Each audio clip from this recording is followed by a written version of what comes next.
जो ना तेरा होता जमाल ही तो जहां था ख्वाबो ख्याल ही, सल्लु अलैहि व आलिही। इन्होंने पाकिस्तान के अदारे कौमी बचत के लिए भी एक खसूसी गीत रिकॉर्ड करवाया जिसके बोल थे, हम ये जो बचाते हैं वतन के काम आते हैं। मुझे दिल से ना भुलाना, मेरा प्यार तेरे जीवन के संग रहेगा।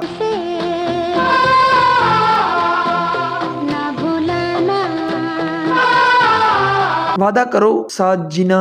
चंद ऐसे गीत हैं जिनके धुनें, मौसीकी और मधुर आवाज आज भी हमारी समातों में रस घोलती है। इन्हें गाना गाने के लिए अपने वालिदैन की सपोर्ट हासिल थी, लेकिन इनके ददियाल वाले इनके वालिदैन के बरअक्स निस्बतन कम आजाद ख्याल थे और इनकी मौसीकी पर इतराज करते थे। लेकिन वालिदा की सपोर्ट होने और फिर अच्छी आवाज की वजह से कोई भी तनकीद इनकी राह में हायल न हो सकी। 1977 में हिदायतकार मसूद परवेज की एक फिल्म के लिए उस वक्त की चोटी के अजीम मौसीकारों धुनें तरतीब दी और गानों के बोल भी लिखे। और मौसीकारों में ए हमीद, सफ्तर हुसैन, ख्वाजा खुर्शीद अनवर, नाशाद, नजीर भट्टी, कमाल अहमद और मास्टर अनैत हुसैन शामिल थे। खास बात यह थी कि इस फिल्म के सातों गीत महनाज ने गाए। मौसीकी के लिए खिदमात पर इन्हें हुकूमत पाकिस्तान ने सदारती तमगा हुसन कारकर्दगी से भी नवाजा और कई एजाजात उनका नसीब बने, जिनमें 11 नगार अवार्ड,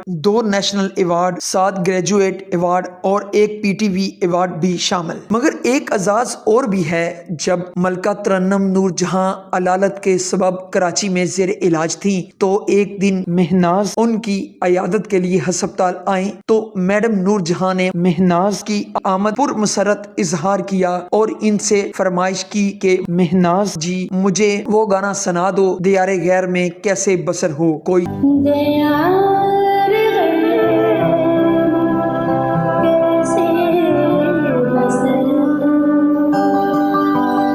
तो चाहने वाली नजर हो। महनाज अपने वक्त की सबसे बड़ी गुलकारा से मिलने वाली एक पजीराई को अपने लिए अवार्ड तस्वर किया करती थी। मैडम नूरजहां खुद बहुत बड़ी गुलकारा थी, लेकिन अक्सर कहा करती थी कि महनाज बहुत सुरीली है। हमारे माशरे में फनकारों के बारे में तरह तरह के तस्वुरात पाए जाते हैं, मगर इन सब के बरक्स महनाज नहायत आजिज व मनक्सर मजाज थी। नमाज पंजगाना की पाबंद थी और मौसीकी की भी कदर करती थी। ज्यादा महफलों की शौकीन नहीं थी और बकौल इनके वो हाँ कभी नहीं जाती थी जहाँ मौसीकी के कदरदान न हो। गो के महनाज आज हमारे दरमियान मौजूद नहीं, मगर इनकी आवाज का जादू आज भी सुनने वालों पर सहर तारीख कर देता है। महनाज गुलकारी के इस दौर से ताल्लुक रखती हैं जब निसार बज़मी के जमाने में बराए रास्त गाने नशर होते थे। वो खुद कहती थी कि एक एक गाने को उसी तरह गाना होता था। आजकल के गुलकारों की